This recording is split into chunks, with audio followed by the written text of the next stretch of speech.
This review is presented by EVDANCE.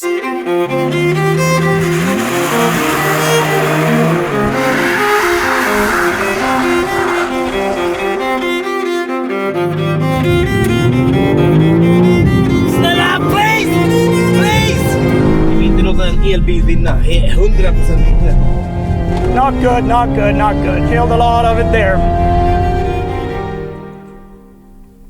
All right, so this is going to be a thrilling one. I'm here on a head-to-head duel. I've brought the Hyundai Ioniq 5N, 650 horsepower, 770 Newton meters of torque. And who am I meeting?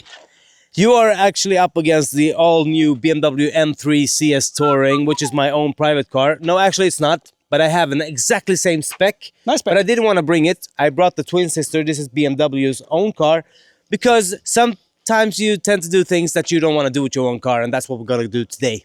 While I was filling this one up, it took me 1 minute.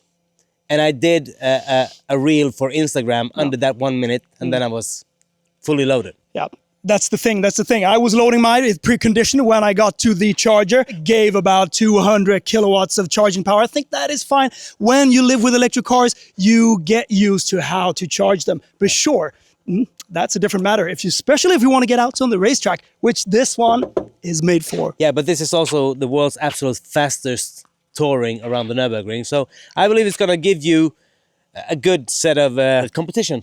But except for that, I would just love to not talk so much. Let's do the talking on the track and show me what this one can do. And I'll show you what this one can do. And let's see which one is quickest. I mean, drag race. Let's warm up the tires, because we will need that because it's damp. Let's do it. Yeah, let's go. This is the EVDANCE portable charger. Very sturdy, very easy to use. Just plug it in, 220, 240 volts socket, and off you go. You get 3.68 kilowatts of charging power. Drag race. Let's just go into N mode. Turn the traction control off. And then we go into the launch control mode here. We set it for N race. Now we're gonna use the N green boost, because that gives us 650 horsepower and 770 Newton meters of torque. I'm actually in four-wheel drive sport, DSC off, everything off, and in automatic gearbox. I'm gonna put it in the absolute best mode. Bam. So let's see if it's quicker than an electric car. Yes, all good.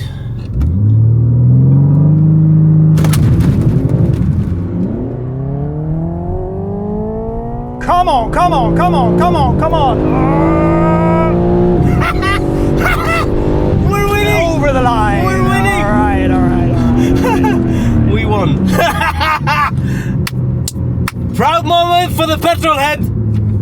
Really proud. Yep, that M3 CS is quick. I think I got pretty good grip there.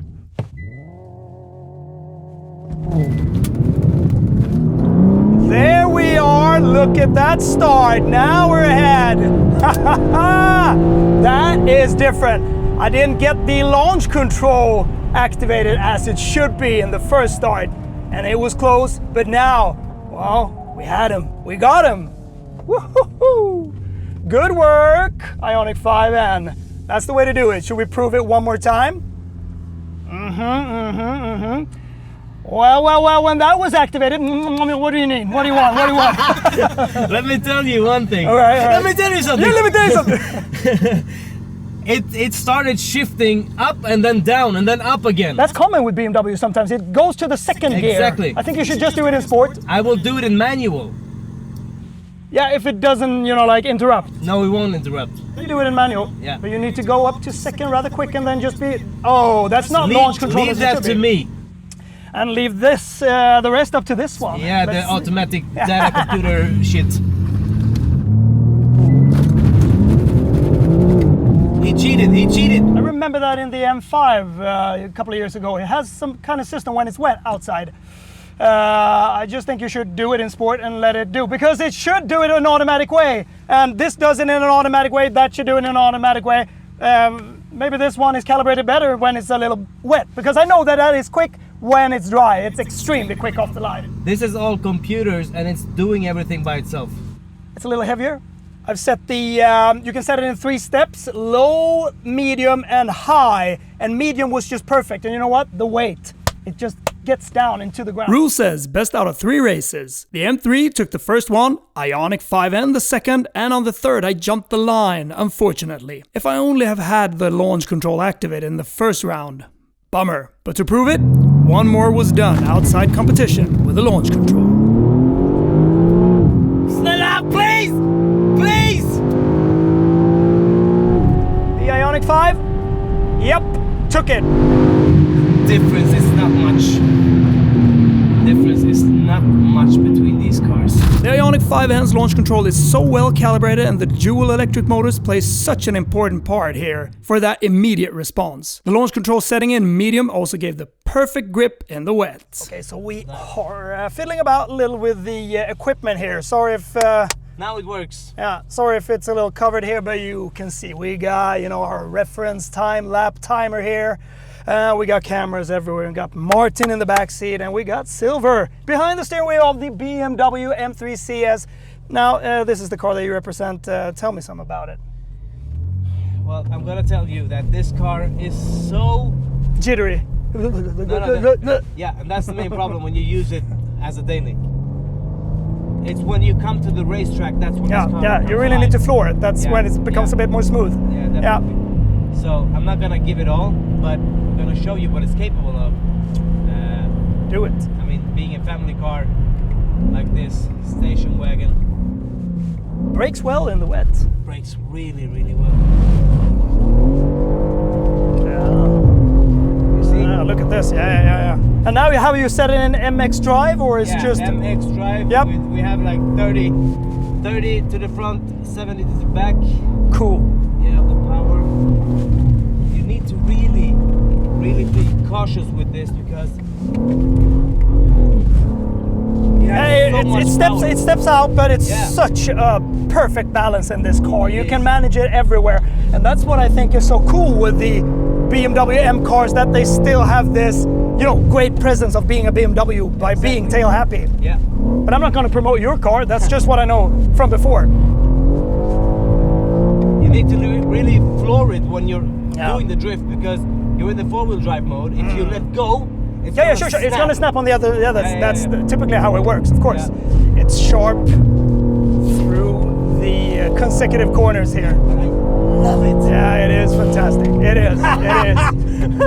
It's so fun to drive, and this is what actually the biggest reason why I actually bought this car was this. I really want to know what a car is capable of. Yeah. I don't need to use it as an everyday, like the capability. Of course. I just want to know that it can do it. You can have so much fun, but you can overdo it too much. Yeah. So when you want to be precise and when you want to go into a precision drive, you can do that as well. But it's always on the edge. Some cars are very safe, secure, but this one, it scares you a little on the edge, but it's still very controlled. It does. And that's cool. And this is actually like also like having two cars in one, because now I've put it in rear-wheel drive. Yep. Okay. I don't know if you can do it in your Hyundai. Can you do that? 100% to the back. Yeah. And you got drift optimizer as well. So yeah. And now all the power is going to the back. Yep. Which makes it like really like fighting a bull. It really is. But I'm actually more used to this than doing the four-wheel drive, because I like this more as well. Yeah. You can save this. You can do wide slides, but still you got the control as long as you're quick on the steering wheel. Yeah. You don't need to be afraid that you can't catch it. No.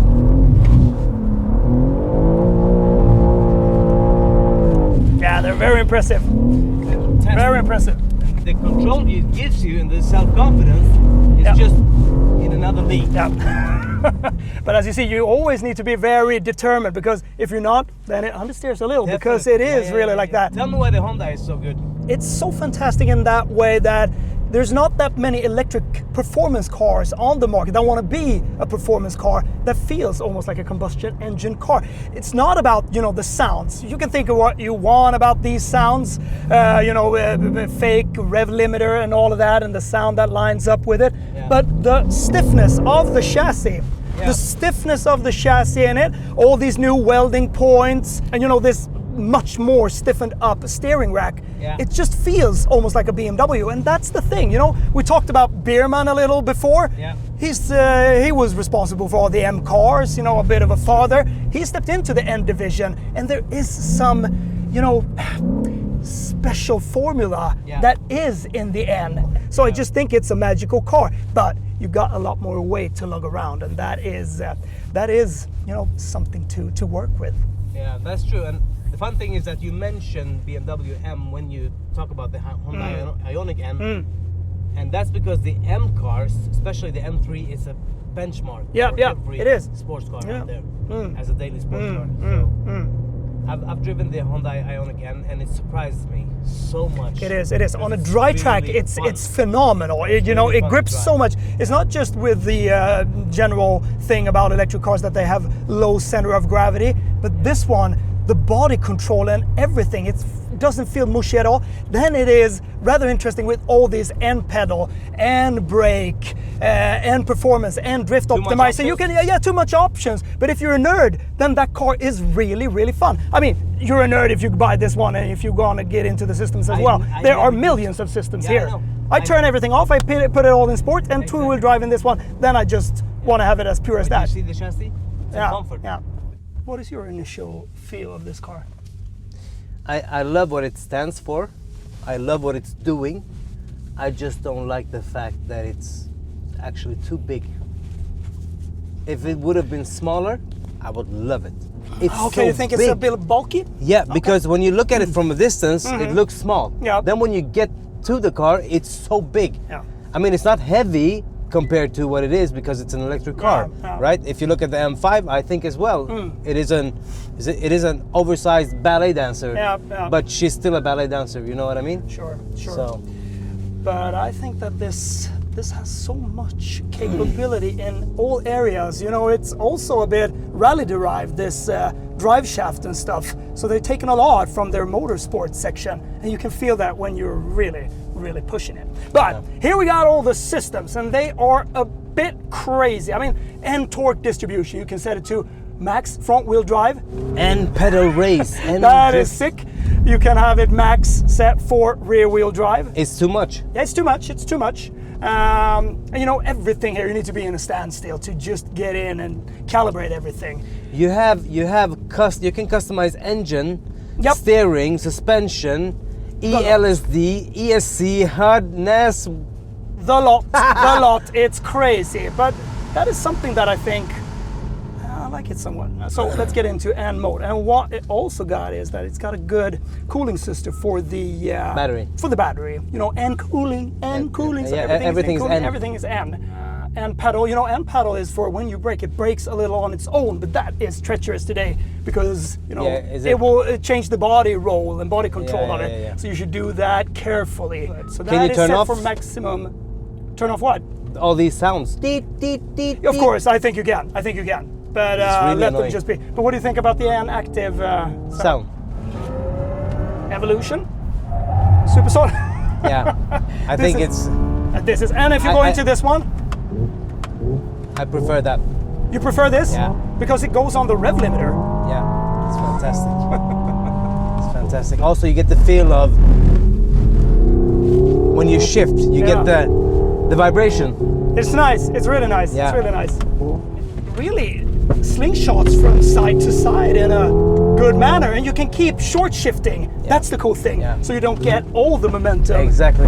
That's what's so cool about this car. Because it doesn't feel. Look at this. You can keep it out for a long time, but here it's dangerous. Yeah, I know. This car needs to be Doesn't feel there. Yeah, doesn't feel like an electric car. Not at all. But this is somewhat fun. It's crazy. Going from a petrol-driven car to this one, it's pretty cool. And the kicks. So cool. But in an electric car, I just want to have it like this. Drift optimizer. Let's just see. Drift optimizer. I tried to drift this in Spain. Can we have an agreement? Sure. Say everything without saying N. Yeah. Try to do that. Torque distribution. Well, we got that set for 70% at the back and 30% at the front. I think that's where it's most effective, actually. Me too. I mean, at least if you want to have fun. Yeah. And I mean, it picks up speed fairly well. Just need to know where to brake, and I think we're gonna brake like here. That's too late. No, you can do it. You can work it in here. You can gradually get off, and then you can do some with the trail braking. And here you just need to feed it in, and get on the brakes. I think you need to be a bit aggressive to keep the speed in this one. Also, you go on the brake, mid-corner. Can let it out a little to go through. You know, I like to get the cars floating and not provoking it. I like to provoke it, but I like to keep it floating so it becomes quick. Yeah, here you need to be careful as well. Be careful as well, and then we cut a little here. Let it just fly, in. Now you need to brake. Yeah, I know. But this, now it's manageable. You can just go down there. Sorry, I'm not a good passenger, but But you're a good driver, but I'm not a good passenger. No, but we'll solve this. Big brakes on this one, 400mm brakes. What's on the BMW? 380, no, 400 on the ceramics. Yeah, I'm just cooling them down and making them a bit more sick. Next challenge, lap time. The rules, 3 attempts each with a standing start.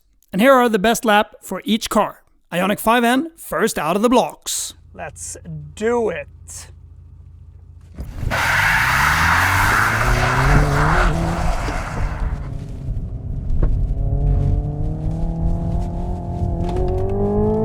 Not good. Killed a lot of it there.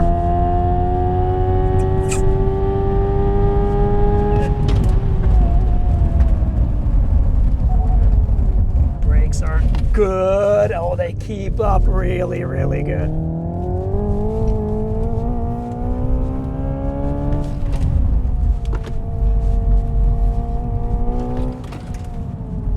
Can stay on the brakes a little, slide out. Don't want to lose your line, but it works really good. I mean, this has so much balance, this car, that it's phenomenal. Brake a little earlier here.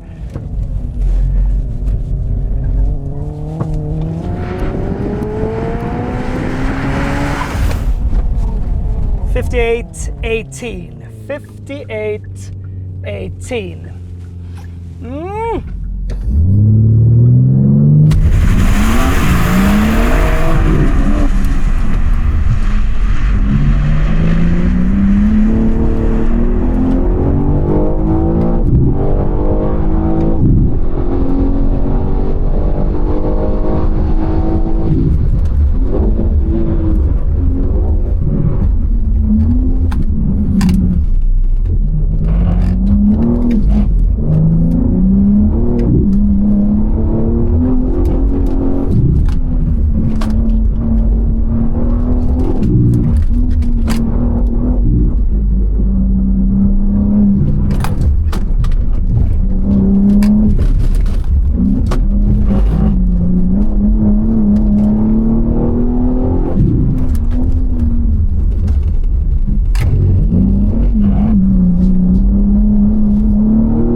Extremely close. Ioniq 5N, a point given to it. So 2-1 to the 5N before the last round, braking. And here, after 3 attempts, the BMW came to a stop a little quicker. So 2-2. That's a draw. These two cars are very close to each other on this wet track this time. I took the M3 for a couple of laps after we were done. And as I've said about the M4 CS that I reviewed on my channel earlier, it's just a borderline super sports car. It's rather difficult to find something as focused as this one. You need to work it in the wet, but so you do need to do with the 5N. And the same goes for the 5N regarding feel. It's like a super sports car, mixed with some rally ingredients to it. And the way you can set this car up is almost endless. Two amazing cars with different powertrains that in their own way provide the driver with a razor-sharp precision feel on the track. Starting price for the 5N is 834,900 Swedish crowns, 76,284 euros, compared to the BMW M3 CS, 1,779,000 Swedish crowns, 162,546 euros, more than double the price. That makes the 5N a bargain for what it delivers. I just think I brought the right car to this dogfight. Let us know if you like these head-to-head battles, and we might arrange some more. Thanks for watching, and don't forget to subscribe. And also, check out 925 Motor on YouTube, where you will see the episode out of Silver's perspective.